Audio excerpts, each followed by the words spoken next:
both on. Good evening. Thanks so much for coming, everybody.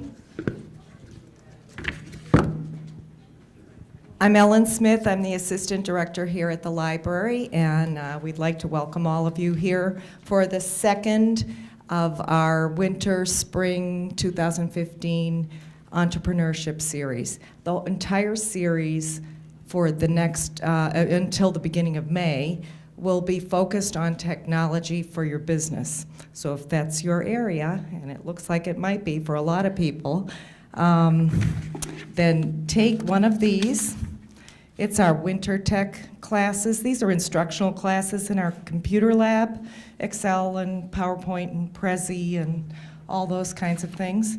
And also at the back, we have our new series calendar.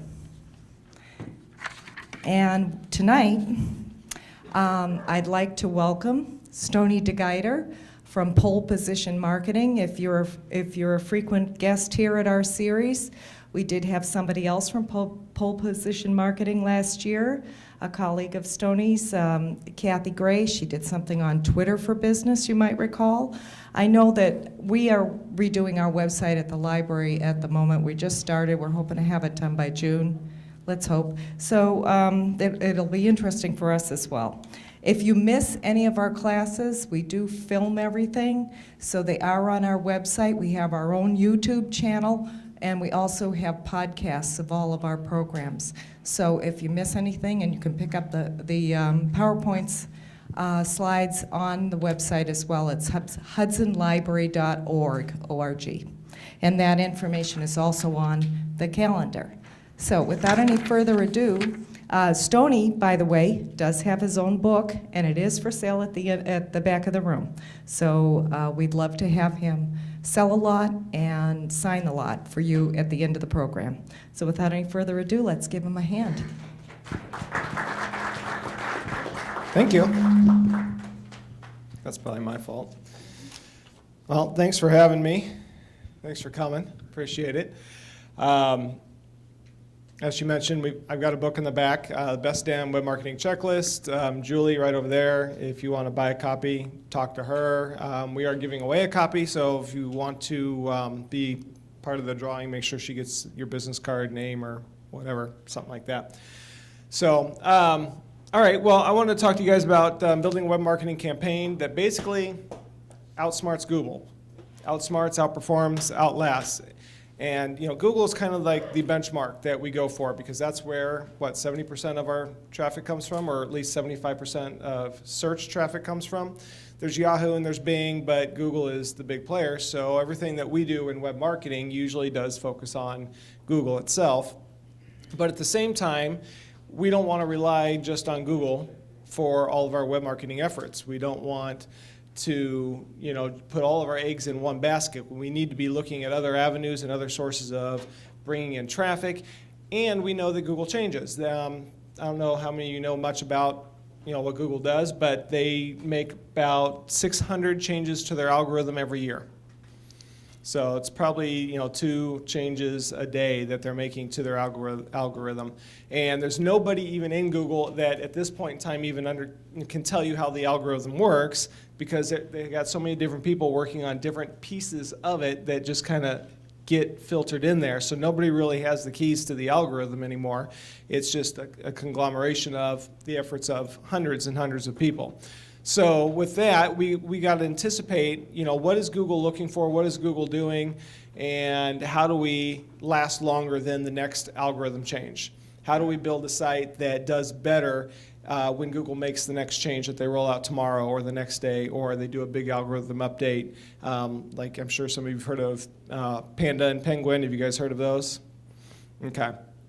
So anyway, you want to make sure that you're not behind the curve on these algorithm changes. You want to be ahead of it. So I'm going to talk to you about that a little bit today. And it's kind of the big picture, looking at not just specifics of algorithms and things like that, and I'm not really going to get into that at all, but what we are going to look at is big picture web marketing and what you need to do to kind of stay ahead of that curve with Google. All right, so this is me, a little bit about me. That's me when I had good hair. And this is me today. So what we do is web presence optimization. And I've been doing this since 1998, which basically puts me at the same starting year as Google. And as far as revenue, we're neck and neck. We're tight right there. Now Google's doing a little bit better than we are. But web presence optimization, and we call it that specifically because we don't do what is formerly known as SEO, search engine optimization. That is a part of what we do. And we kind of talk about it as web marketing or website optimization, but really it comes down to the entire web presence. And that's what my presentation today is really focusing on, is how do we build the entire web presence, not look at just algorithms or just social media or any of these specific things, but looking at that big picture. You can follow me on any of these, Twitter, Google+, LinkedIn. If you are inclined to do so, that's my book in the back. And that's my company, Pole Position Marketing. And we're just down the road in Uniontown. All right, so let's go ahead and get started. And basically, kind of looking at what are the challenges of building a web presence. And I'm guessing you're all here because you have found web marketing somewhat of a challenge. Anybody here thinks it's a breeze? All right, I don't. As long as I've been doing this, I love it, I enjoy it, but, and it's not that web marketing's hard either. It's not difficult, it's just you have to have the knowledge and you have to have the time to implement the knowledge. And, that's like most things, I can change my oil in my car, I just don't want to, So web marketing for a lot of people and a lot of businesses is they could do it, but they're doing other things, Business owners, you're busy running a business, and you're doing those other things that are important, and sometimes it's good just to have somebody that's their area of expertise. I'm going to hand it off, I'm going to trust them. Or if you're doing it yourself or you have somebody internally, you start sharing knowledge and different people learn different things, and you decide, I'm going to take some of this on my own because that is going to save money. So, these are all things that we want to look at and understand what can we do or what can you do overall, big picture, and then decide, some of this stuff we can't do. And for those of you who have seen the book or thumbed through it, one of the things I tell people is it tells you a lot about what you need to do with web marketing, just about everything you need to know about what to do with web marketing. It does not tell you how to do it. And the reason is the how-to changes. I can tell you how to do it today, and it's going to be different tomorrow because Facebook made an update to their algorithm or a change in this, that, or the other thing. Google changed the algorithm. So I don't even address the how-tos on anything because that's not important. In your position, you just need to know what needs to be done, and then you can figure out who's going to do it. That could be you. That could be your web developer. That could be somebody who works for you that you're saying, hey, these are things that we can do internally, do in-house. These are things we can do ourselves. And then you get to the more complicated stuff and you say, I'm gonna sub that out to somebody else. I don't do web development at all. So if I want something done to my website, I've got to pay somebody else to do that. And I understand that. As much as I know and I can do with web marketing myself, there's still things that I don't want to touch. And I don't want to do PPC. That's not my area of expertise. I've got somebody who does that for us because they know it better than I do. But there's still a lot that I can get into the website and I can do, as much as anybody else. So the challenges of building a web presence is there's a lot of information out there. Eric Schmidt, former CEO of Google, back in 2010, estimated that every 2 days we create as much information as we did since the dawn of time until the year 2003. So if you think about that, from the beginning of time till the year 2003, we are now producing that same amount of information every 2 days. And at this point, being 15 years ago or a little over 10 years ago, it's probably more than that. There's so much information going on. And every 60 seconds, this graph kind of gives you a brief snapshot of some of the things going on every minute. This is a lot of information, and you look at this and you think, wow, 1,700 Firefox downloads every minute, 1,500 plus blog posts. That's a lot of blogs. That's a lot of people writing a lot of things. So 1,500 times what, 60 minutes, 60 for an hour. What we make, do math in your head? How many is that an hour? It's a lot. Yeah, it's more than I can write in an hour, and I write pretty fast. 600 plus new YouTube videos. That's a lot of content. A lot of stuff is being created, and basically we live in this world where the web is just flat out busy. There is a lot going on, and what that means is that we're not having focused attention spans when it comes to what we're doing online. And you know, it used to be in the days where you get a magazine and you just sit down and you would read it, you know, front to back, or you pick up the newspaper every day. Does anybody still read newspapers? Okay, there's a few of you. You read newspapers, you know, and now though, when we're online, we're distracted. We've got other things going on. There's so much happening that we don't just sit down and dedicate time to doing a single task. In fact, you know, as I was preparing for another presentation, I had this same slide. Actually, we had this slide here because we're very distracted. I was going over this presentation, I was looking at this slide, and somebody instant messaged me. So there I was, you know, I was distracted. And that's what happens when we're online is, you know, we sit down, we're going to do something, and, you know, squirrel, something's going on over here, and something gets my attention over here. Somebody IMs me, somebody emails me, somebody, you know, whatever. So there's 100 ways now for people to get our attention. And this is all working into the whole World Wide Web, the whole internet thing, and so we're very distracted. There's just so much going on, and that means everybody's fighting for our attention. You're fighting for other people's attention.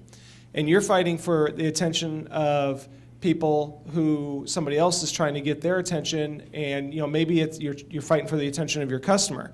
Well, that customer's attention is being divided not necessarily with your competitor, which they might be, but divided with maybe their kids or employees or coworkers or whatever it else may be.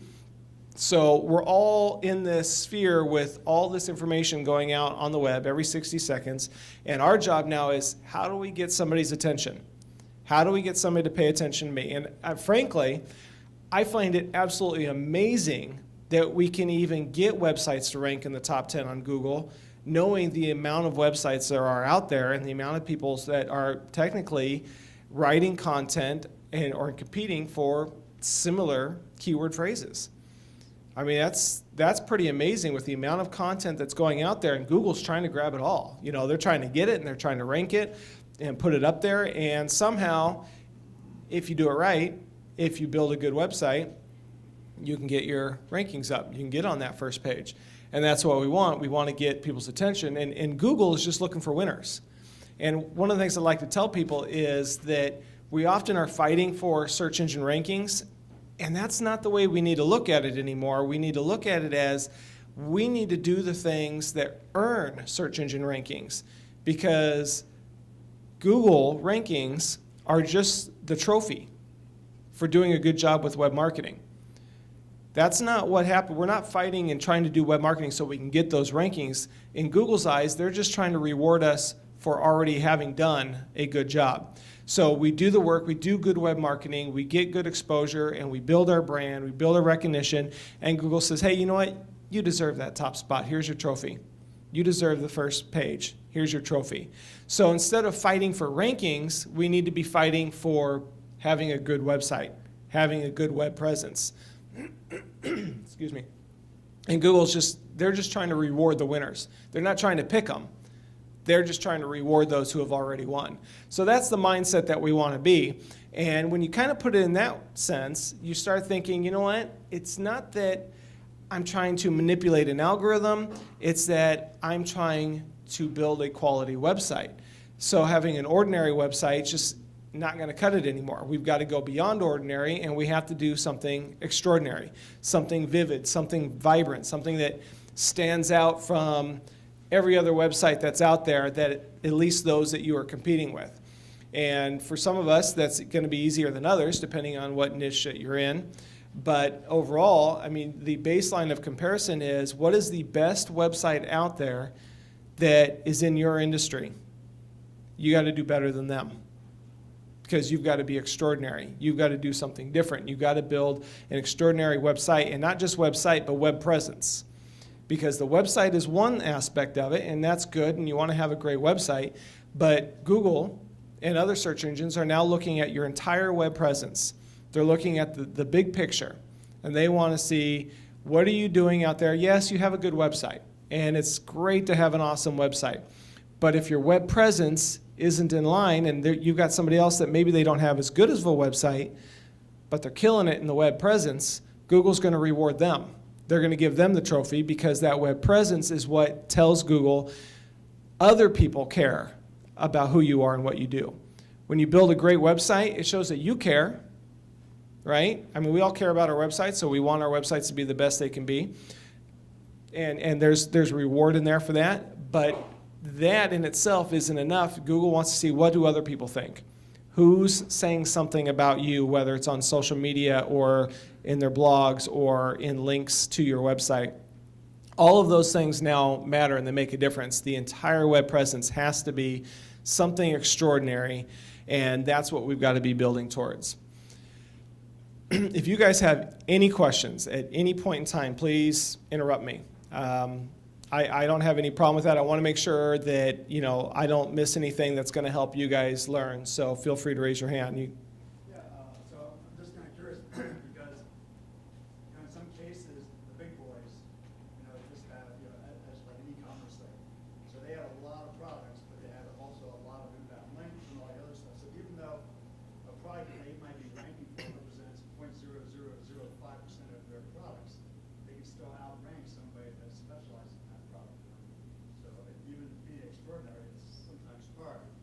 It is, and that's where authority, you know, big brands have a lot of authority built in because they've been out there, they've established themselves, people love brands, you know, whatever. But that doesn't mean that the little guy can't compete. We just have to do it basically differently. I mean, we've got to be more agile, we got to move quicker, we got to respond quicker, and we've got to do everything that we can to build up that web presence and build up that engagement and do something that really excites people, that really interests them. Corporations are getting better and better at social media, but they still have limitations. They have rules, they have regulations, they have lawyers who are saying, don't say this, don't do this. And smaller companies don't necessarily have those same rules, so they can get out there and they can do something just a little bit more engaging, a little bit different. And that's what we'll talk about is, you know, how to be extraordinary, you know, how to outdo what some of these other people are doing that you're competing against. Back in 1998, this was Google's algorithm. Basically, it was all about keywords and links. Was anybody trying to optimize websites back then? Just me? Wow, I feel old. So that was it. I mean, if you threw some keywords on the page and you got some links, you were doing pretty good. Today, I should say 2015. Today, though, I mean, we're looking at a very, very different algorithm where keywords and links, they're still important, right? But site architecture is even more important. Social media and content strategy are gaining ground on keywords and links. And then things like uniqueness and value. You know, how do search engines measure that? And they can't necessarily measure it per se. I mean, they can tell uniqueness if you're duplicating content from other sources or whatnot. But uniqueness, value, usability, and conversions, those are signals that Google gets from the user. You know, when people come to your website, what do? Well, Google can see a few things. If they come to your site and they leave and they go back and click on another search result, that tells Google they didn't like what they saw. So that can impact your rankings. And if Google's finding the same content on your site that they're finding on, you know, 5, 10, 15 other sites or hundreds of other sites, and this happens with e-commerce sites that are just given a product description download, you got duplicate content. Well, that's not unique. So search engines want to reward sites that are doing something a little bit different, doing something unique, and have a little bit more value. So what being extraordinary does not mean is finding loopholes in the search engine algorithms. And for years and years and years, us SEOs, that's what we did. Our job was to outsmart the algorithm. is the algorithm's looking for X, Y, and Z. We're going to give them X, Y, and Z, and we're going to win. And now it's almost impossible to do that, knowing how many times the algorithm changes in a given year. But even still, we have to get beyond the idea of trying to give the algorithms what they're looking for today. We need to be thinking, what are the algorithms going to be looking for tomorrow? What is it that Google truly wants? And one of the things, we call it, the Pinocchio effect, that Google just wants to be a real boy. He wants to be human like us. Google wants to analyze websites the way we analyze a website. When we go and look at it and we make mental notes about whether this site is valuable to us or not, Google wants to do the same thing. So they're trying to read a site like we are so they can therefore determine which sites deserve those top placements, because that's the sites. Google just wants to give us what we want. That's it. They want to give us in the search results what we want to see. And therefore, it's not about changing the algorithm or manipulating the algorithm and trying to match things up and therefore get a good score. It's about being the type of site that our visitors want to go to. And one of the concepts I call destination search engine marketing, which is creating a website that becomes the destination that people think about when they think about your industry. And if you think about, vacation, well, some of you might think Disney World, somebody might think Hawaii. These become destinations in your mind, and we want to build websites that become that destination in our minds, or in our visitors' minds. And people go, you know what, I know them. We work for a site that sells motorcycle batteries. So we want, when people think, I need a new battery for my motorcycle, I'm going to go to batterystuff.com. We want it to be intuitive. You build that brand and build that where that's the site that people go to for whatever it is that they want. So being extraordinary simply means creating a web presence that people love. That's it. I'm done. All right, I'll keep going. And that's what we got to do, is build a web presence that people love. What are you doing now that people don't like? What are you doing now that it's not so great? How can you change it? What can we do different? How can we meet and exceed our visitors' expectations? That's what we want to do, which means we've got to provide something that visitors can't really get anywhere else. And that can be hard, you think of how many places can you buy books? You got Amazon and Barnes & Noble, and how many other small booksellers are there on the web also selling books? Well, I instinctively go to Amazon, but maybe somebody else is out there that they can do something that I can't do on Amazon. And sure, we can all get the same book, but what can they do with engagement? What can they offer on their site that Amazon is never going to be able to offer? And that comes down to the experience that people have when they're on your website. It's giving them an experience that is very unique and very different from anything else. Any questions? Any thoughts? You guys are quiet. Yeah. You said that they're really looking at like social media, blogs, stuff like that. How do you get a presence on that kind of thing? Get other people to put stuff on about you, or put stuff on yourself, or Well, social media. Okay, yeah. Question is how do you get people to basically link to you, in your on their websites and their social channels and whatnot? A lot of people use social media as a publishing platform, where I wrote a blog post, I'm going to publish on Twitter and LinkedIn that I wrote this awesome blog post. And that's fine, but social media is not a publishing platform, it's an engagement platform. So if you're using social media but you're not engaging, you are completely misusing social media. And we go by the 80-20 rule. 80% of your social media posts should be about everything but you, or anything but you. And only 20% should be your own self-promotion. So when you think about that, you go, okay, you can share other people's posts, you can comment on something that somebody said, you can talk to somebody, ask questions, reply to somebody else's tweet or whatever. That's what social media is for. It's about being social. It's right there in the name, social media. And that's what we need to do. So if you want to build a following on social media, if you want to get noticed on social media, the only way to do that is to give other people what you want to get from them. Do unto others. You know, that's the golden rule of social media. Do for other people what you want them to do to you. If you want people to read your blog posts, read theirs and link to it, talk about it, make a comment about it, share it, and that will get you noticed. I go silent on Twitter often just because I don't have time to be on there, and then I'll go back and I'll start re-engaging, and immediately I start making connections, and you know, people saying, hey, you know, we'd love to have you on our radio show, or you know, hey, got a question here, and it's just amazing. And as much as I go, I don't have time for this right now, when I do make time for it, there's value in it.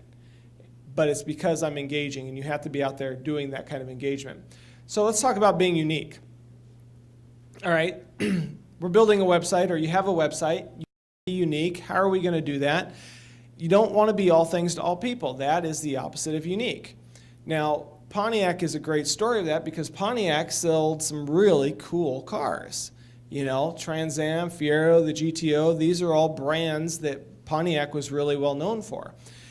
And then Pontiac, you know, they got these cool cars here, but then they decided, you know what, let's go after a bigger audience.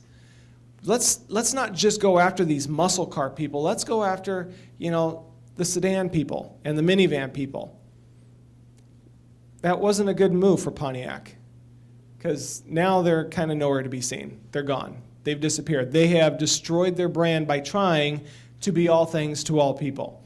So we want to take a lesson from that and decide, you know what, that's not my job. Now, you can do that once you establish your brand, and I don't know, you know, if anybody else have noticed this, but you see TV networks that start and they're in this very narrow niche, and you know, 5-10 years later they start expanding, you know, where the Cartoon Network isn't just showing cartoons anymore. Now they're doing live action stuff, and MTV, well, they haven't played music videos in 15 years. So you can get out of your niche, but you have to start in that area. And all of these success stories, you know, AMC used to be America's Movies Classics, and now they're doing their own shows. You know, so you have to start, and you have to make a name for yourself, and you have to be unique. You have to offer something very specific that people want. You have to do it, and you have to do it well.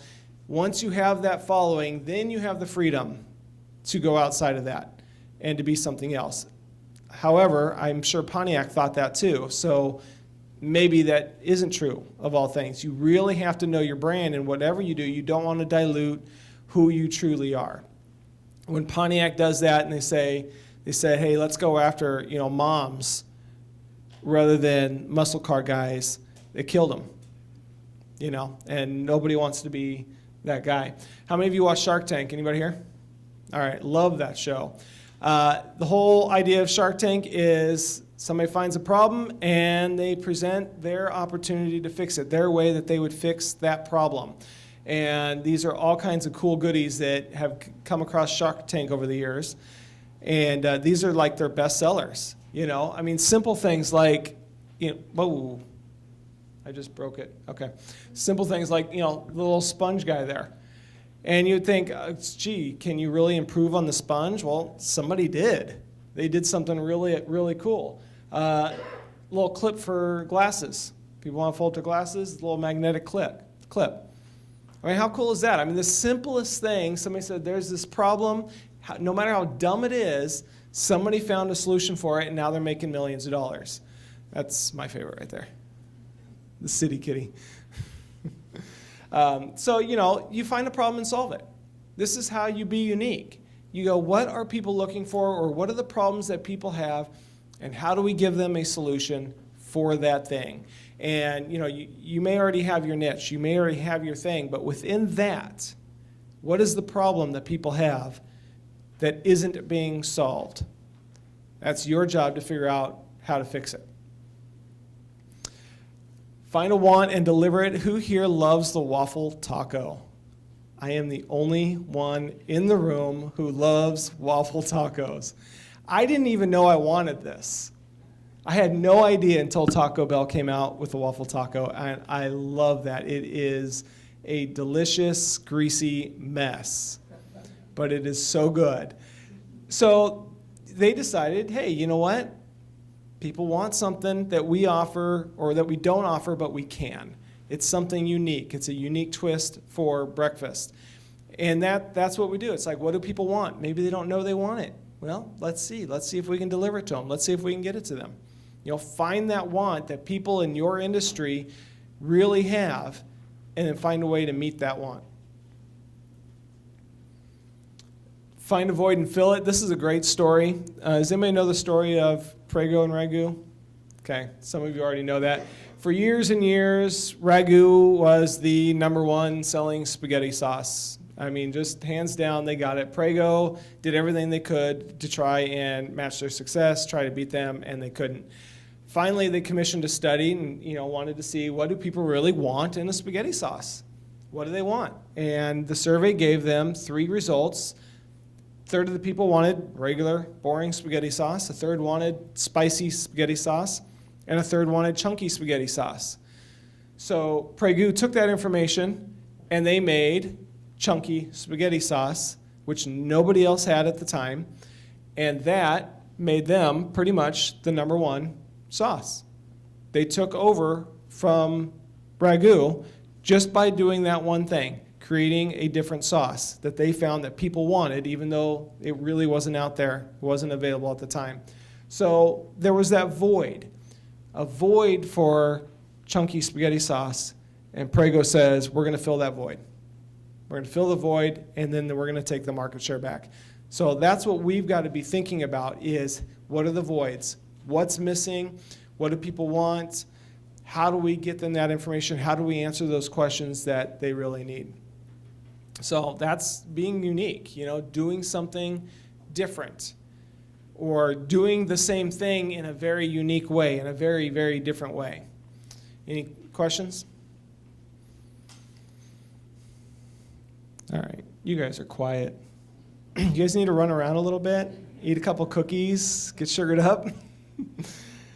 All right, well, I don't know how fast I'm going through this. Trying not to go too fast. All right, so next thing is find your voice. 10 years ago, I think, thereabouts, people were just starting to get to that point where they were being a little bit different in the wording they use on their websites. And still, it's very hard. A lot of people just kind of write in the normal business-like manner. And, it's very businessy, very, very dry, very normal. And then you start seeing some brands come out and they start doing something a little bit unique, a little bit different. And that's something that we want to think about is, what's our voice? What's your voice? What do you want people to think of you when they read your content? And so we need to develop some kind of unique voice that sets you apart from your competitors, that sets you apart from other people that you are up against, is do something a little bit different in your wording. And basically I've come up with probably 8 voices here, and I'm not saying those are the only 8 voices there are, but this is a good start where you've got humorous, you've got whimsical, serious, snarky, down to earth, thoughtful, brutally honest, and flowery. Okay, so let's go with these as the baseline for the 8 voices. Now, if you could pick one of these, what would you want to be? And just think about that. And don't think, well, that won't work in my industry, because you might be surprised that one of these that you don't think would work might actually work very, very well for your industry. And I've got some good examples here. We took my battery client and took a snippet of content from their site, this here, which is, we offer a wide selection of long-lasting batteries designed to deliver enough power to start any vehicle in any weather condition. We sell durable batteries you can trust. Nothing wrong with that content. It's perfectly good. It does the job. It sells. But do you think we can rewrite this content in any of these different voices? Yes, we can. So let's start with humorous. All right? Our car batteries are durable, long-lasting, and deliver enough power to start any vehicle in the harshest winter environment. Your escape from the in-laws is guaranteed every season of the year. That works. It's got a little bit of funny thrown in there. So what about whimsical? You want a durable, long-lasting battery? Yeah, we got that. There's no natural force in the world that'll keep your batteries from doing their job. When you need power, we deliver. Just a little whimsical, you know, just a little bit of light and fluffy thrown in. Hey, you got your serious. We already know how that goes. How about snarky? When headed to the in-laws, you want to be equipped with one of the most powerful car batteries money can buy. Come hell or high water, you're getting out of there alive. All right, I like snark. That's my favorite language. All right, down to earth. We don't compete on price, we compete on quality. Our batteries deliver the juice to start any vehicle, even in the harshest winter environment. Can you really put a price on that kind of reliability? Just down to earth, just kind of gives you the facts. Easy. Thoughtful. Let's face it, batteries fail at the worst possible time in the worst possible place. We've built reliability into all our car batteries so they deliver the power you need when you need it most to get you where you want to be. All right, brutally honest. Your boss is a jerk, your wife a nag, and your friends are idiots. You need an escape. Where you go is up to you. How you get there is up to us. Our car batteries will start any vehicle, anytime, anywhere. We're ready to go when you are. Guy's kind of a jerk, but you know, he's got a point. Could. Flowery, our car batteries are designed to withstand whatever forces of nature the heaven above or you know who below can throw at it. When you turn that key, your vehicle will roar to life without so much as a cough or a sputter. A lot of flowery, can't even say it, flowery language in that. So there you go. You've got, same basic concept of text written in all of these different voices. So what kind of voice can you use on your site? Think about that. Think about, well, how do you want to portray yourself? How do you want to communicate with your audience? How do you do something different than what other people in your area are doing? We've done something a little bit different where being a marketing agency, we don't want people quite to feel like we're not taking their investment with us seriously. So we didn't want to go the, outright, we're going to try and be funny and make fun of all this stuff or, whatever. But what we did do is we created an alter ego, put him at the bottom of our web pages, and every page on our site, basically, he says something a little bit different. In this case, our clients tell us we're 1 in a million. Turns out we're really just 1 of 100,000 or so, but what they're really saying is that we get results that increase traffic, sales, and ROI. Number 1 of a million, yeah, that's where we put you when we velocitize your web presence. So it's just our way of being a little bit snarky, a little bit fun, a little bit different, and it doesn't take away from our main message. It's just kind of a little add-on to the message of whatever that page is. And we change this from page to page, depending on what the content is. And, it's just our way of showing a little bit of our personality without taking away from the message that, we want people to understand that, we really do know what we're doing and we're going to take what we do seriously because people do make, significant investments in web marketing and with us. So we don't want to diminish that, but at the same time, we found a way to just kind of get a little bit of personality into our website. So, that's an option. That's something that you can do a little bit different, and find ways to stand out. All right, so create a compelling experience. We've got our voice, we've got the unique, so now it's the experience. The experience when people come, what do they find when they're on your website? What kind of experience do they have? This is what you want. You want people when they're on your website to go, I succeeded. I got what I wanted. I found what I needed. I was able to accomplish what I came to do. This is not what you want. You don't want people, that's been me. How many of you have done that? Ready to throw your computer out the window because the website isn't doing what it's supposed to be doing. Can't find contact information. My wife was looking online, looking at websites. We're looking at doing our kitchen. And she's like, I can't find out how to contact these people. There's no links, there's no buttons, the site's a mess. And I don't know how many times a week she tells me, we need to get their business so we can fix their website. It's like, I wish it worked that way. Hey, we want to fix your website so we can do business with you, But, we don't want our visitors coming to us and basically just freaking out because our website isn't what they need it to be. But most of the time, it's a little more subtle than that, where people don't even realize they have a problem with your site. They're just not convinced, you know? And how many of you have been on a website and you didn't find anything wrong with it? You weren't convinced. So you went to another website. You know, that happens a lot. And user experience on a website is usually less obvious than we think, where we go, well, I don't have any problems with it. You know, and oftentimes we get accolades from people going, hey, I love your site. I love your site. It looks great. It does, you know, and that's wonderful. But you're going, well, why are people leaving? Why aren't people converting? Why aren't they checking out? Why aren't they calling us? Why aren't they contacting us? There's subtle things in the website where basically you're giving them less than a spectacular experience. And that's what you need to change. And it starts with navigation. And we often think that, you know, okay, if we just throw all of our links out there and put our navigation where there's links to every page, people will find what they want. Well, there's such a thing as navigational overkill. You know, people don't want every option presented to them. They want to be narrowed down and filtered through and decide, okay, you know, I don't want to select between one of 50 pages.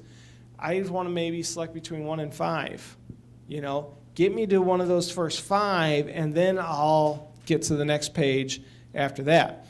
So your navigation needs to be very intuitive in how do we filter people down to where they need to go? How do we make this easy for them? And one of the big things that I see a lot with navigation is the wrong information is in their main navigation, where it's, you know, it's important, it's about us, it's home, it's our products, it's, you know, why we're special, why you'll love us, here's our unique value, and that's all good information. But if you heard me, I said products was one of those options, or services is one of those options. Well, isn't the products or services you offer the main reason people should be coming to your site? So the products and services should be your main navigation. And I think I have an example where this is what we've done with our site, is these are our main offerings right there. We wanted them bold, front and center. When people come to the site, we want them to see exactly what we do. The other stuff, well, that's up here. That's important. People need to be able to get there, but those main offerings are the biggest thing. And I've had clients absolutely just say, no, we're not going to do that. We're going to do our navigation this way. And it's like, you're missing the boat, you know. A clothing company we work with, you know, wants to segment by boys and little boys, girls and little girls. And I'm saying, look, segment by jackets, shoes, pants. That's what people want. They're not coming to buy little boys, I hope. You know, that's not what they're there for. And it's good information, and it helps them find what they want, but you know what? They're usually coming for something very specific. I want a specific item of clothing. Get them to that item of clothing, and then let them decide, okay, now I'm going to shop for my daughter, or I'm going to shop for my son or my wife. Let them filter after that, but get them to the products that they're looking for first. And that's what you want with your navigation. Make it intuitive. Put it out there. What it is that you do, make that your biggest navigational options. Everything else can wait. That is what's most important. Goals need to be easy to achieve. What are the goals? What do you want people to do when they come to your website?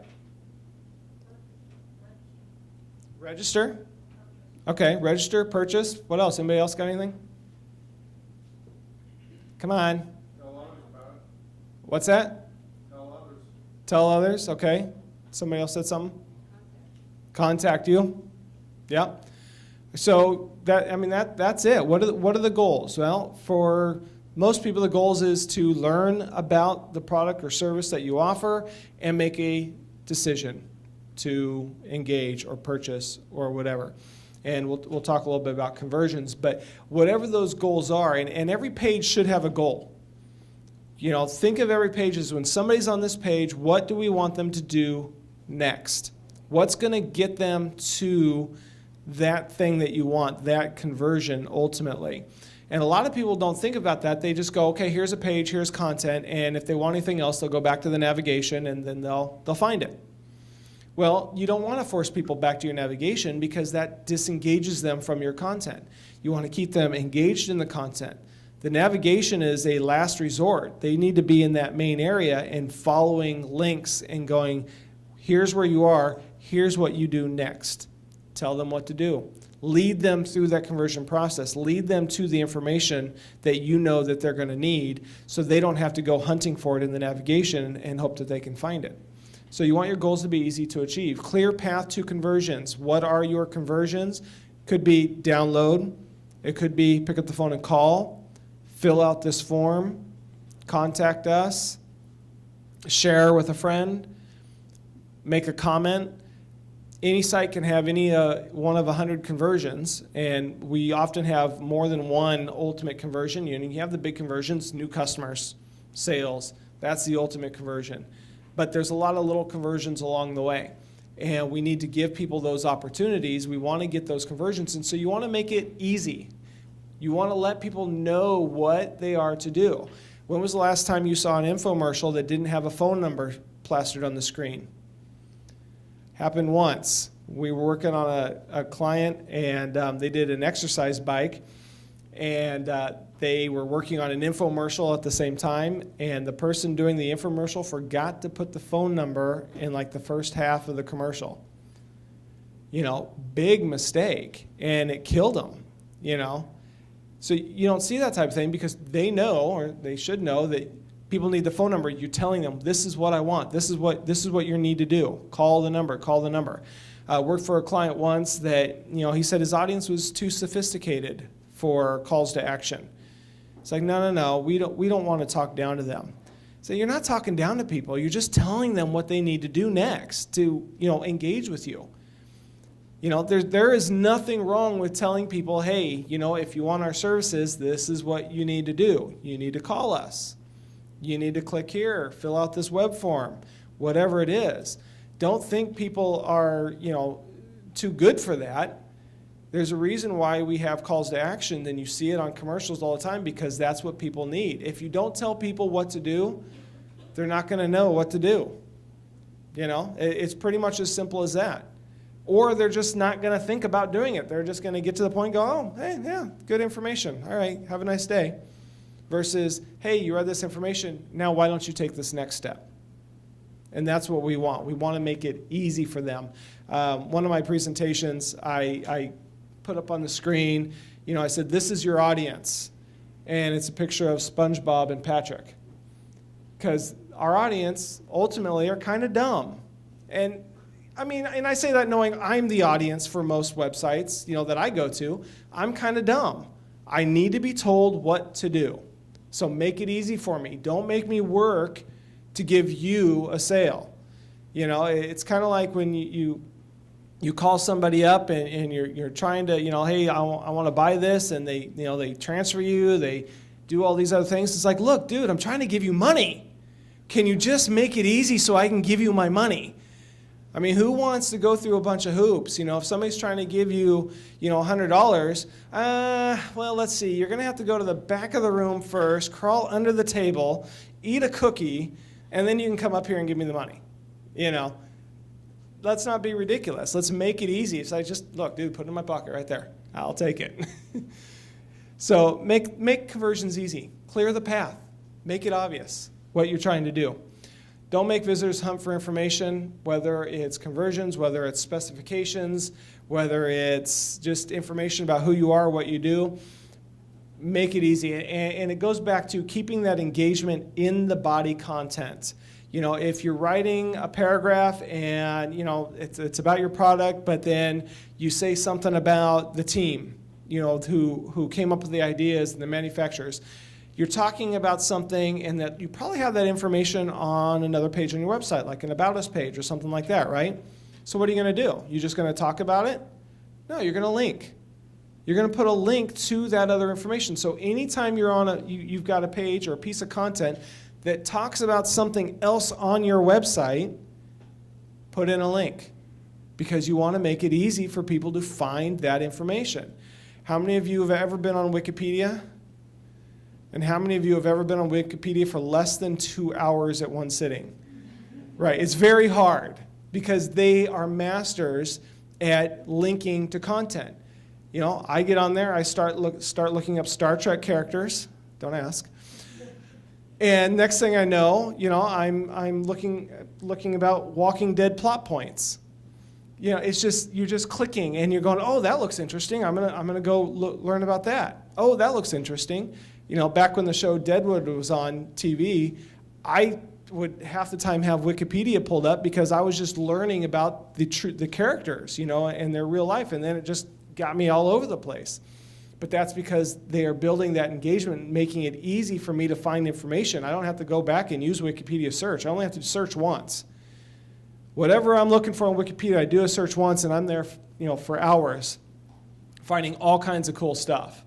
And that's what you want your website to be. Not that, you know, not that you have to just link every word or whatever else, but, you know, do what makes sense. Link to other information on your website that you know is going to be crucial for the visitor, or it's information that they're going to want to have based on what you're saying. And don't be afraid to link off to other websites either. If the information you're talking about is available somewhere else, link to that too. People appreciate that. Don't worry that they leave your site. If you provide enough value, they will be back. You know, or you just have the link open up in a new window so they're still on your site and they close that out and they haven't gone anywhere. So you just want to make it easy for people to find whatever it is that they're looking for. And look for ways to delight your visitors. You know, and this is just business 101. You know, this isn't exclusive to web marketing or websites. Is what can we do to give our customers an awesome experience with your company? You know, and a lot of companies out there are doing just that. You know, Zappos, what is it? You can just return shoes anytime. Is that what they do? I've never bought anything on there. Yeah, free returns. And there was another company, I forget who it is, that you buy anything on there and you can return it anytime, years later, no questions asked, you know. And it's like, they're just doing this stuff, and people are going, hey, you know what? This is entirely risk-free. If I don't like it, I can send it back. It's not going to cost me anything. You know, so what are things that you can do within your niche, in your industry, that maybe nobody else is doing? And do something special, something unique, and make people go, you know what? These are the people I want to do business with. You know, a lot of times we think we got to compete on price, and we don't. We have to compete on value. So people will pay more if they know they're getting a better value. And Costco is a perfect example of that. Because you can go and buy a $1 bottle of shampoo at any store. Go to Costco, though, you have to pay $5, but you're getting 2 big, huge jugs. It costs more, but you know the value is better. So think of it in those terms, is how can we add value? How can you add value to your customers and give them more than what they expect, or more than at least what anybody else is doing? All kinds of ways to do that. Build trust through excellence. And again, it's just good customer service. One of the things I tell people, you know, when they come to us and they say, hey, listen, you know, we're not increasing sales at all. And I'm like, well, your rankings are good. And they're, well, we don't understand. Well, I don't know. Are you returning calls and emails? Well, no. All right, well, I can't help you. I can put you up in the rankings, but if you're not doing good business, it's not going to help you. You know, so what are you doing when people start making that contact with you? Are you returning calls, returning emails?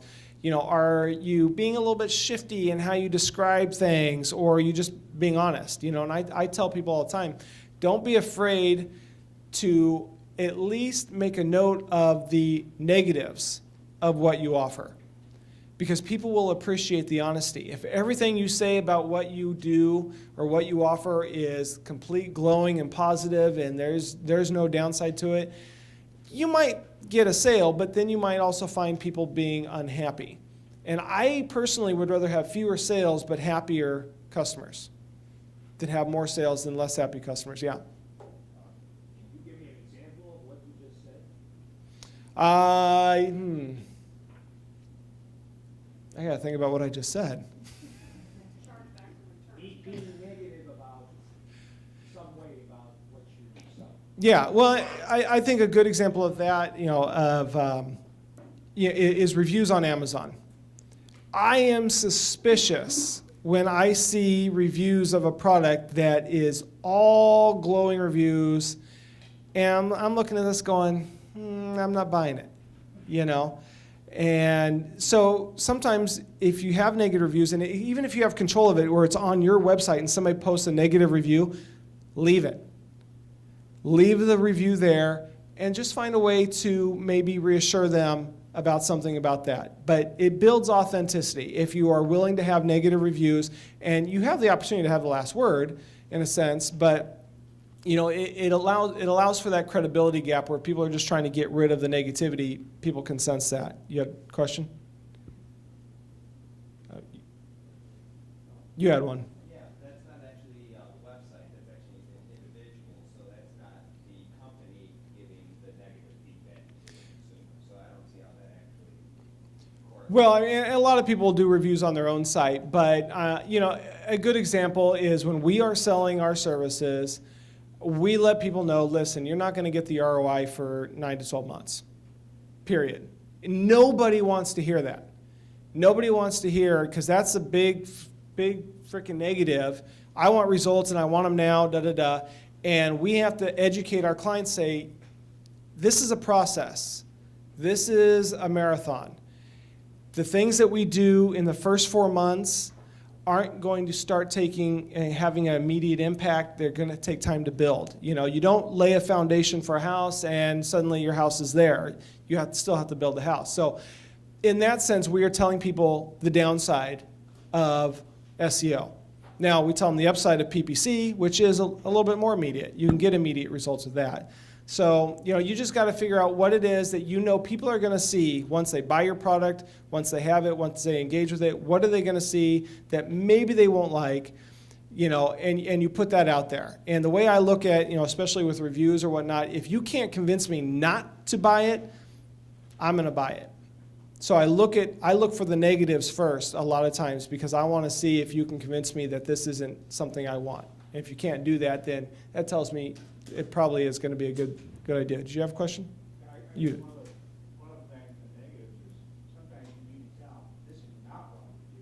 Yeah. We don't provide, certain things, even though somebody else might. But the other thing I said with Marriott is good about when you have reviews, if they have a negative review, they leave it there, but then they show a letter back from the manager saying, hey, we're sorry you had that, this is what we've done to correct that for the future. Yeah. Yeah, and that's good. In social media, you can do that as well, where somebody blasts you on social media.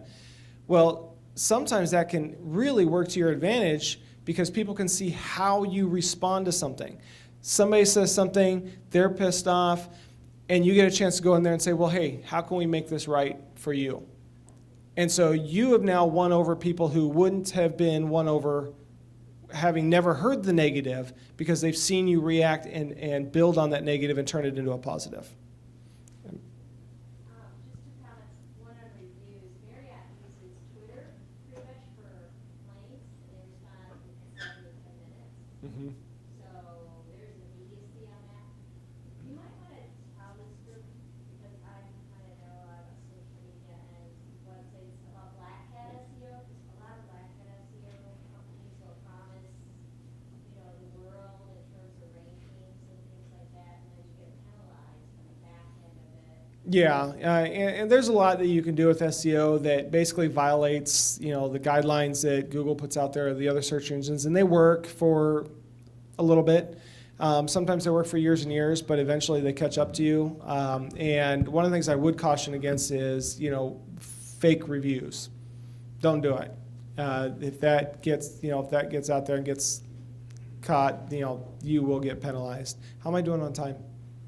You're fine for time. I have an extra mic if anybody wants to use Oh, it okay. for their questions. All right, you have a, Yeah, just to comment, one of the things that really added credibility or was a big plus is when you see a negative comment, and then when you see a negative comment on a website or as a review, and then you have other customers come to your aid, or customers are countering that negative comment. yeah. So you have your fan base. Yeah, and Responding. that's good, especially, and that's what's great about social media is you can often get, your other customers to be your brand evangelists. That's free promotion right there. Does somebody else have a question over here? Okay, anybody else? Yeah. You were talking about links to within your website, and this is just a curiosity question. A lot of websites will have a link, and when you click on it, it goes right off their website. Is that just the fault of the web designer?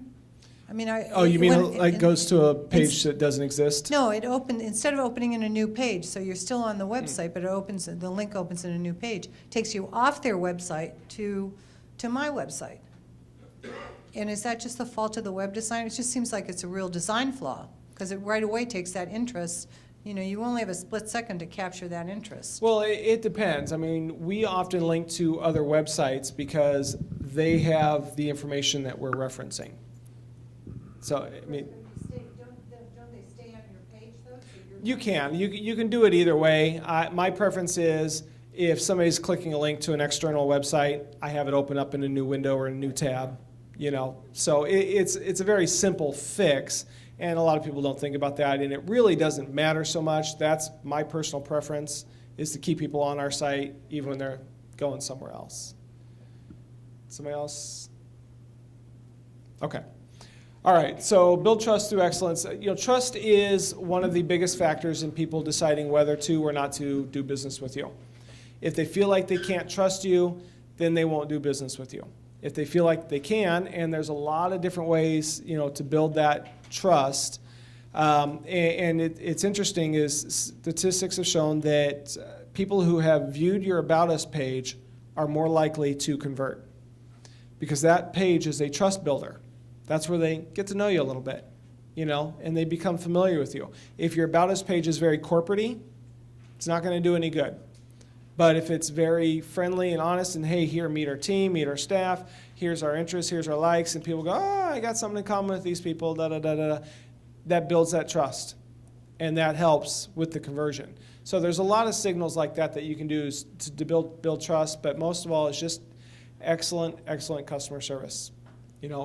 Let people know that you actually do care about them, and you care about giving them excellence. All right, so the next thing is publishing valuable content. For years and years and years, SEOs and web marketers have been saying content is king, and it's funny because now we actually mean it, whereas 10 years ago it was more about just put content out there because content is king. Make content, write stuff, just blog. But today we're kind of seeing a shift where, well, content's king, but it's more about the quality. It's more about good content, not a lot of content. It's just doing good, and less of something better is better than a lot of something that's so. So we want to focus on publishing valuable content, and some of the content that you have an opportunity to publish is, one is expert knowledge. Who here is an expert? Okay, every one of you should be raising your hand. You should be an expert in something, and that knowledge can be placed on the web, whether it's on your website or your blog or even using Facebook or Twitter. Put your expert knowledge out there. Let people know that you know what you're talking about. That's what people are looking for. Most of the business that we get, my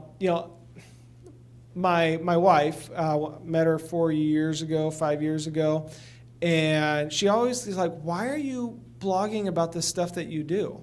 Why are you telling people how to do what you try to get people to pay you for? I said, it's simple. I tell them what they need to do. They start doing it, and they go, man, this is a lot of work. Who am I going to get to do this for me? Oh, here we come, because we're the ones that tell them we have proven ourselves to be the expert. We've shared our knowledge so they know that we can be trusted. We know what we're doing. And the same goes with everything now. I mean, you can learn how to do anything online. So there's really no secrets anymore. There's nothing that you're doing that somebody else can't do for themselves.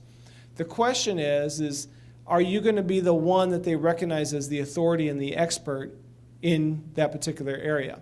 And that's what you want. You want to build yourself up so people know you're the expert. You're the person who has been training them for years and years and years, and now they don't want to deal with it anymore. Or you're the one that showed them how to do this thing, and now they're ready to, just pay somebody, and you're there. You are that expert. So you want to be that person, and you only do it by putting out that information. Build a library of articles and blog, and just keep writing and keep putting that information out there. And again, it's not about the quantity of the content.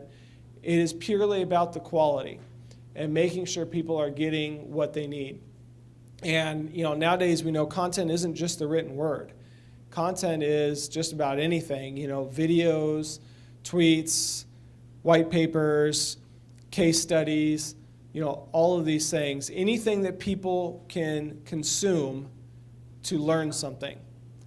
And that's what we want to do as content creators, is find out what's the best way, what's the best format for any given piece of content for your particular audience. Strategic advice, and again, you're the expert, so you're the person to give advice.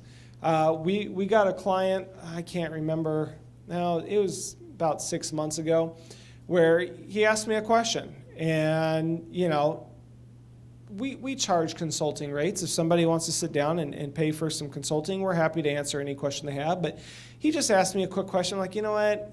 I'll just answer this real quick. It's not a problem. It took me 5 minutes. He came back and said, what? You gave me free information. I'm going to hire you. We gave him some free strategic advice. Now, I don't do that a lot. And if somebody comes and say, hey, can you review my website? I'm like, no. You got to pay for that kind of stuff. But honestly, if you email me with a quick question and I can answer it, I'm going to answer it. Because I just want to be helpful. And I know the more helpful I am, the more strategic advice I give you, you're going to keep coming back to me. And sooner or later, maybe you're never going to be my customer or my client, but you might talk to that other business who will. And you're going to be my lead to get into another door there because I helped you. And so you want to put yourself in that position. How can you offer strategic advice for what you do to other people, free of charge, real quick, whatever, no skin off your back, and sooner or later the rewards of that will be coming back to you. It'll make its way back. I don't necessarily believe in karma, but web karma works for me. Product information and specifications. Information like this people are looking for, and we don't like to get bogged down into, specs and details, because we know that's not like, great reading material.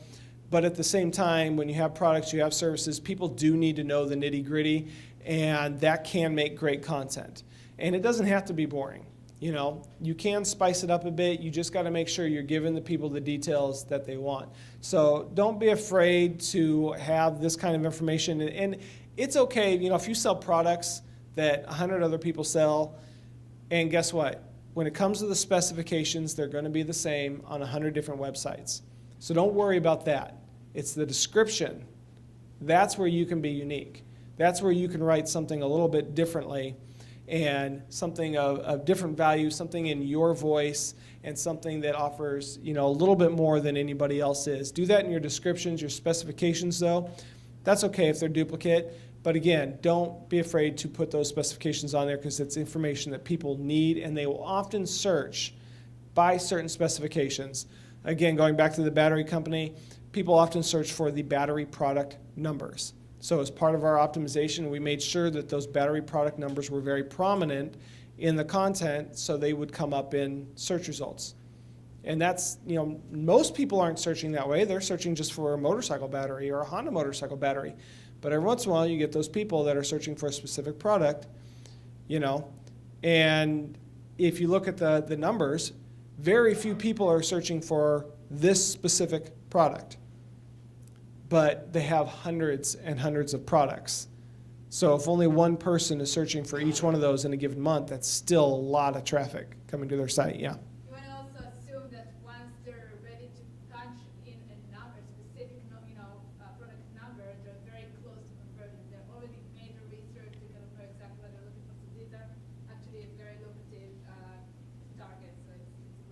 Yeah, and that is a good point. It's the longer tail phrases, the more specific people get in their searches, the closer they are to actually buying.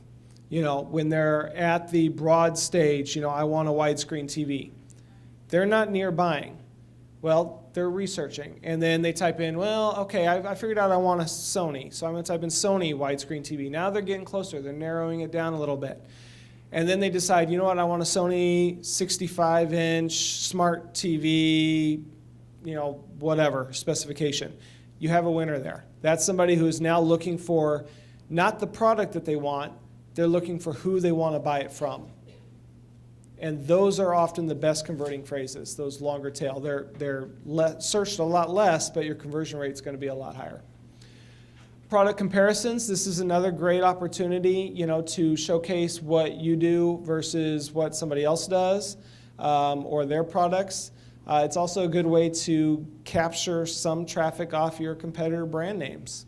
This is the legitimate way to get traffic off your competitors' names, is by doing a comparison between what you offer and what they do.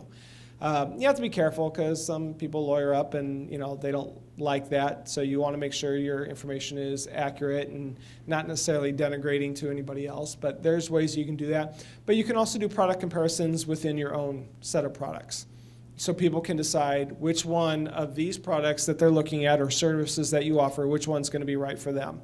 And that is some great information that people can have just to use as a comparison, just a bullet point list and checks next to, this is what we offer and this is what each one of these provides. It's great information. Customer reviews, if you sell products and you can add a review system into your website, if you get that kind of traffic, that can do a lot for, building that confidence that people seeing your products and associated with good reviews. So that's a way to build good content, and it's user generated, so you don't even have to write it. The best content is often content that somebody else writes for you. And I wish somebody else wrote all my blog posts. It saved me a lot of time. But reviews are a great way to get user generated content, and comments on blog posts, user generated content, where you don't have to be responsible for all of it. You're just allowing the opportunity for other people to build content for you. That's smart. Tips and tutorials. Again, what can you offer? What can you put out there that's just a little quick hit, quick tip? Hey, this is something you can do. Hey, did you know this? Hey, did you put these two things together and, it creates a little mini black hole, whatever. Just find ways to throw things out there. Not every blog post or every piece of information you have has to be like thorough and in depth. I wrote I think a 5,000 word blog post once on title tags, and it was very thorough. But I can also write a 200 word blog post on title tags. It's just a little bit of that information, a little quick tip. So you can have both. You can have the long, in-depth, everything you need to know, and a lot of people will read that, but not everybody will. Those people who won't read that, they'll read the short one, the quick one. So vary up your content. Take the same content and put it into different formats. It's a great way to reuse content, repurpose it, essentially. That's one of my favorite things to do, is repurposing content. Most of my blog posts that you read, I wrote in 2007. But then I rewrote them, and they're entirely different today because what I wrote in 2007 is no longer totally applicable. And, I start with the basic premise, and then it goes in an entirely different direction. And sometimes I go in such a different direction, it's not even the same topic anymore. But it gives me a place to start. So, or I'll take a long blog post, or good example, if you want to read my book for free, follow my Twitter stream. It's basically being put out there one piece at a time. Now, it's going to take you a couple years. It'll take me a couple years, but it's just taking the content I've already written and I'm repurposing it into a different format, into a different venue. And there's nothing wrong with that. It's great to be able to take that and give it, because different people are going to read different things. And the same people who read my blog post in 2007, I'm going to have an entirely different audience today, you know. So even if it was word for word, most of them wouldn't even recognize it, you know. So, you know, you can do a lot with just taking content that you've written and reusing it and just taking snippets from different things and pushing them out there. Company background and mission statement. This is something we don't think about as content, but it's valuable because people want to know about your company. They want to know who you are. They want to know if they can trust you. What are your goals? What's your mission? What is it that sets you apart and makes your company your company? You know, that's good information. And it, you know, goes on your About Us page, and like I said, that is one of those paths to conversion that people often look at.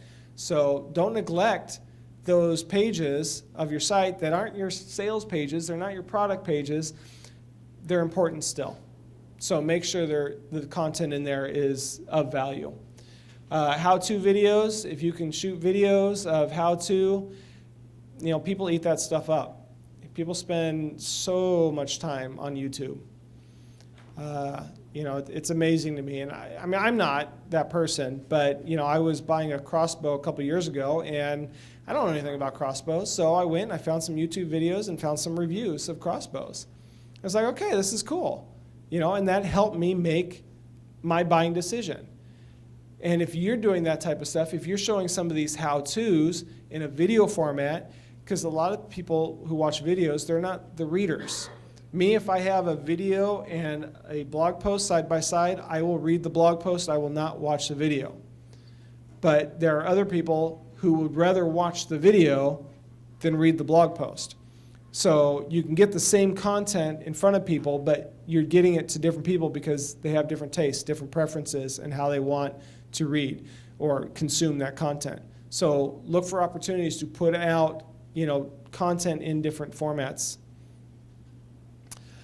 All right, so that's pretty much the how to build an extraordinary website. So now we're going to go into why. Why does it matter? Why do we want to build an extraordinary website? Because they win, and they win every time. It gives Google what it's looking for. First and foremost, we care about Google. They deliver a lot of traffic, so we want to give Google what they want. That's a win. If we can give Google what they're looking for and it works in the algorithm and we move up in the rankings, that's what we want to do. So we build an extraordinary website. That makes Google happy. Google rewards you, gives you the first ranking trophy or the first page trophy. So you get those top search engine rankings. You start moving up. You start at page 10, you start moving, you're at page 8, and next thing you know, you're at page 6, you're moving up, page 2, and then you got page 1. Not because you're trying to defeat an algorithm, but because you're building a web presence that your visitors have shown that they love. And Google is reading what people are doing. They're seeing the trends. They're following the analytics. They're following the data trails. So Google is rewarding you for that. But more importantly than those two things, because that's just the after effect, right? Rankings don't get you business. But when you build an extraordinary website, you start building traffic. And you can't get a sale if you don't have traffic, right? So we got to get traffic to the website. Building that extraordinary web presence brings in the traffic that we're looking for. It improves your conversion rates. Why? Because you've made it easy.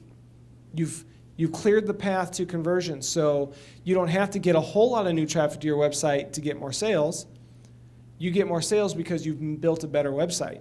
And people are able to get the information they want, they find you, and they decide you're the one they want to do business with. So your conversion rates increase. That's a win. Your ROI increases. You're spending less money to get more sales. You've improved the website. You're getting more sales. Now you can reinvest in getting traffic.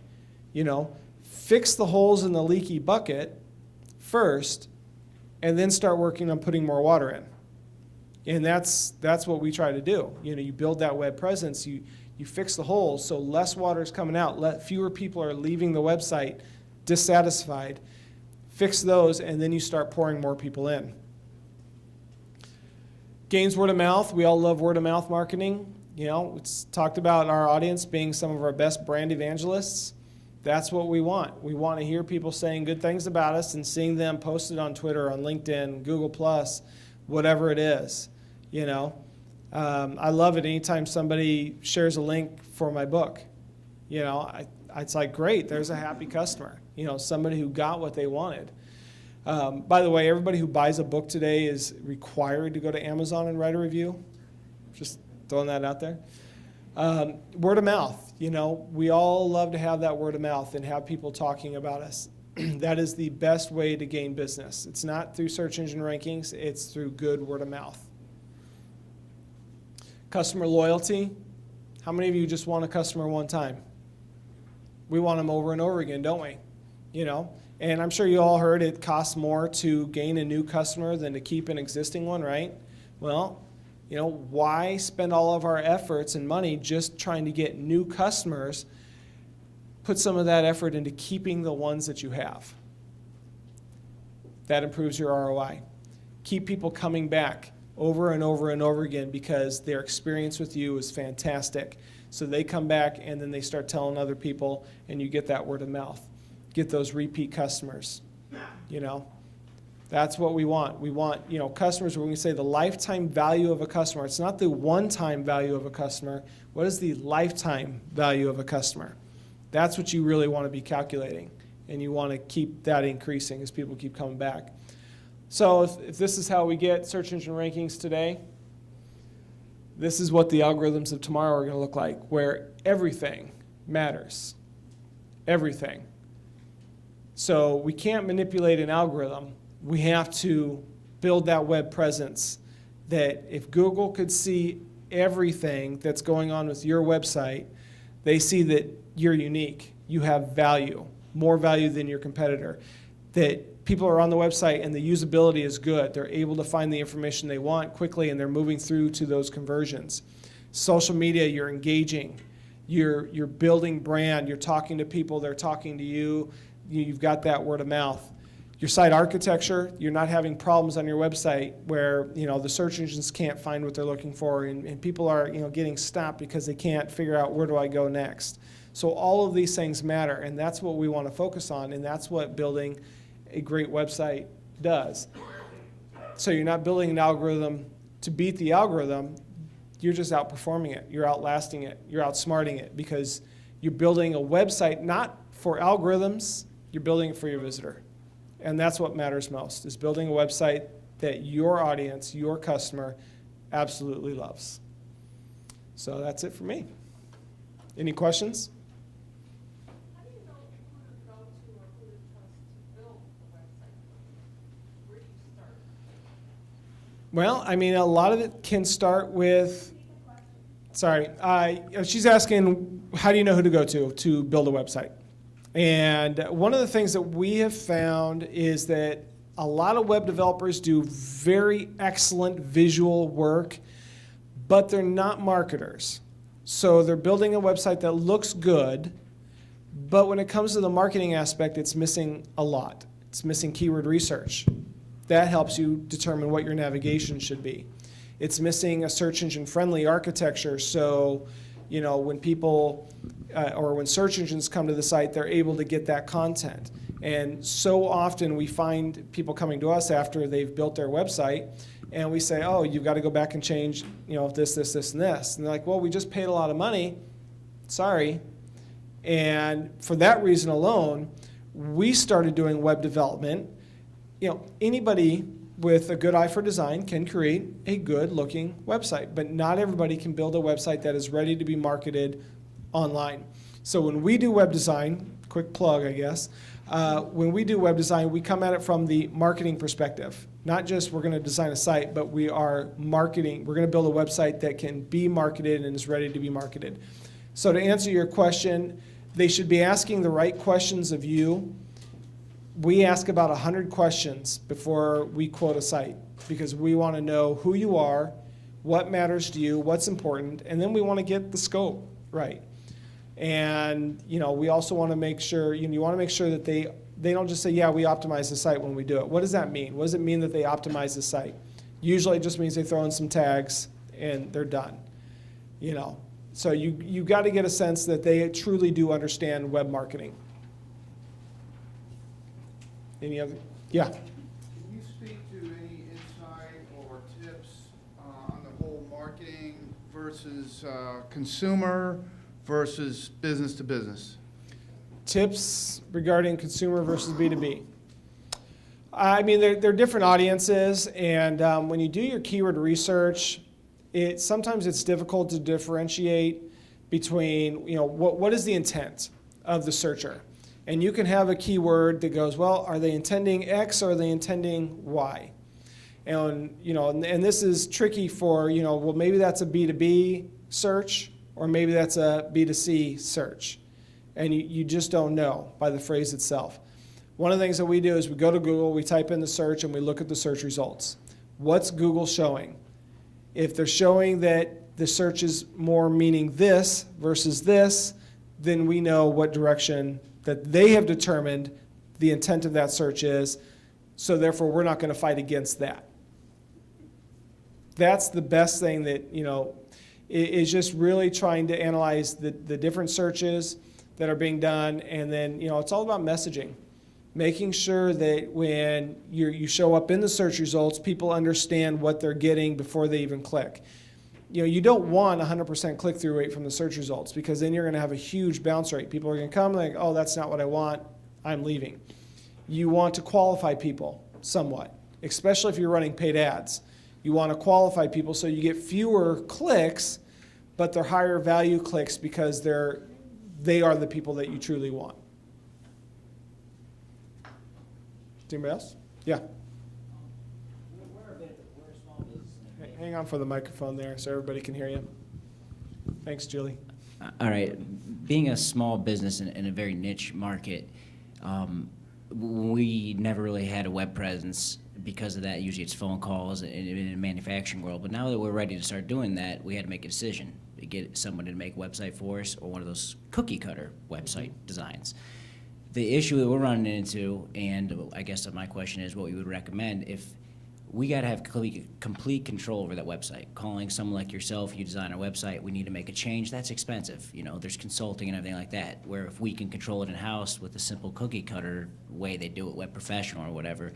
So I guess my question is, what are your thoughts from a business standpoint on a cookie cutter website compared to paying an organization to write code and all that?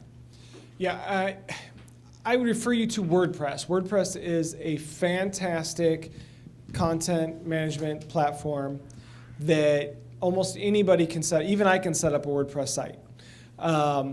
And so you can get a pretty basic WordPress site set up very easily. Somebody with zero design experience, you just follow the instructions, and you plop in some information, and you've got a WordPress site.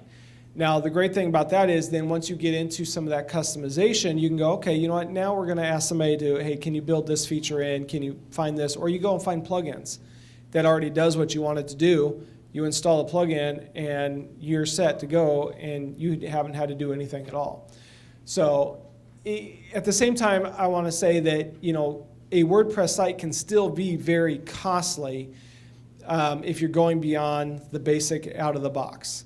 There's a lot of customizations that you can add into WordPress and have developers do, and we've had WordPress sites that cost upwards of $12,000. And it's amazing because I can set that up for free in 5 minutes, but it's not the same site. You're adding a lot of features and a lot of customization, but out of the box, WordPress is a great platform for people to do on a very low budget. Anybody else? Don't leave me hanging up here. He'll start singing. Right? All right, microphone. Any thoughts on, we talked about video on websites, which is of course very good, but I'm starting to see some of the, especially like the luxury brands, having video. So when you load their page, instead of having a slider, now they're just doing video. Do you see that happening more and more? And is that going to be an issue since more and more people are using mobile? So sometimes the issue about the demand on the resources for the mobile is a little bit, and the data plans and all that other stuff. So Yeah. where do you think that's going in the future? Well, your mobile site should be different from your desktop site, pure and simple. What you see when you go to the desktop should not necessarily be the exact same thing you see on a mobile. So if you're using whistles and bells where you got that background video going on your main site, you don't want that on mobile because it's not going to work. Yeah, but the great thing about mobile is you can hide content and things like that, that you want available on the desktop version, but you want it, basically they have to request it for the mobile. So you build your mobile very differently than your desktop, build it specifically for mobile. As far as trends like that, trends come and go. Sliders were the big thing for a while. Now, parallax is becoming the thing, and I like it a lot. And who knows? That's probably going to go out, and something else will come in. But that's why we build new websites every few years, because things change, and you just want to be. You don't have to be cutting edge, but you want to have a site that doesn't look too outdated or whatnot. Did everybody get their business card into the drawing? We should make sure everybody got a chance for that. Any other questions? If you want to get that, Julie can take the card. Or all right, any questions? Yeah. I just want to thank you. This is. Yes, say that in the microphone. Thank you. No, thank you very much for your time. This has been a rewarding evening for me, and I really appreciate your efforts. And I try to follow you. I stalk you online, so it's. So you're the one. Yeah. So the one. The one. But no, seriously, I'm taking away a wealth of information. One of the things that's very helpful about your presentation is that you've allowed me to think about intelligent questions that I need to ask. And and I have your book, and I'm going to read it well. So thank you. Well, thank you. I appreciate that. Anybody else? Comments, questions, thoughts, business cards? I will be trying to connect with all of you on LinkedIn, so beware. Yeah. On that note, is there a social media site that you like better than others, or that you found people like LinkedIn or Facebook that they use more that connects them to your business? Yeah, she's asking about social media site that I prefer, Facebook over LinkedIn, over Twitter, over Google+. It's all a matter of, one, preference, and two, what's best for your business. And you have to figure out which one is best for your business. My personal preference is LinkedIn. I don't care about Facebook. I only use Twitter because I have to, and Google+ because I have to. I like LinkedIn because it's less social and more business networky. I'm not a small talk kind of person, so LinkedIn is great for me. I like that kind of stuff. I don't need to be, tweeting my friends from high school. Does that help? I just went to a networking chamber meeting last week, and I was shocked at the people that I went to met last week at a networking chamber meeting all said, "I can't believe you're not on Facebook. You won't find the people you went to high school with." And I was speechless. I mean, I was like, well, I'm on LinkedIn, but Facebook, you'll find people you haven't seen in 30 years or talked to. Yeah, there's a reason why we Okay. haven't Yeah, seen or that's what talked to them in 30 years. That was going to be my answer to them, but Yeah. Now, in my Facebook, I connect only to family. I don't use it for others. All right, so let's go ahead and do the drawing for the book. We'll pick one winner, and everybody else's credit card will automatically be charged for the cost of the book. Here, you pick. Oh, me. Good luck with that. Not that one. All right. Okay, the lucky winner is Kevin's Irish Art. Kevin Drummond. Must be present with. Did Kevin leave? Oh, he's there. There you go. Congratulations. Yeah. All right. Well, that's it for me. If you guys still have questions, come and ask. Thanks.